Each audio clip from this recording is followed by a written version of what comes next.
Knowing your Venus sign can unlock so much more potential in your life than just knowing how you should dress. Venus is the planet of love, desire, beauty, and money, and it can tell us so much about how we can use this energy as a cheat code to get what we want out of life more easily and more effortlessly.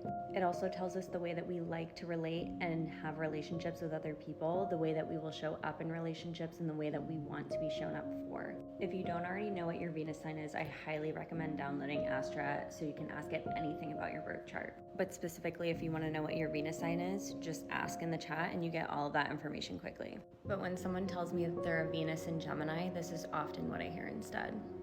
There is nothing more attractive to me than someone that can hold a long-standing conversation, debate with me, and go back and forth about information that I may not have known before I met this person.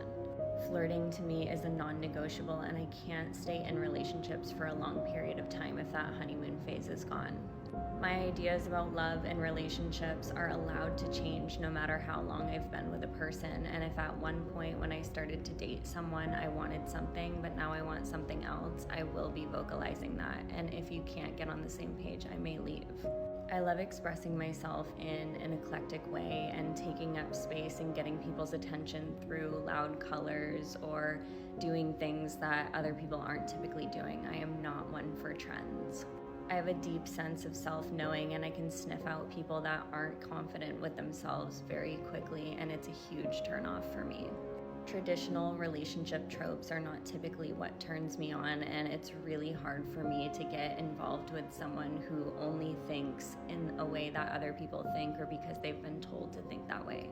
I love traveling and trying new food. Novelty is one of life's greatest gifts, in my opinion.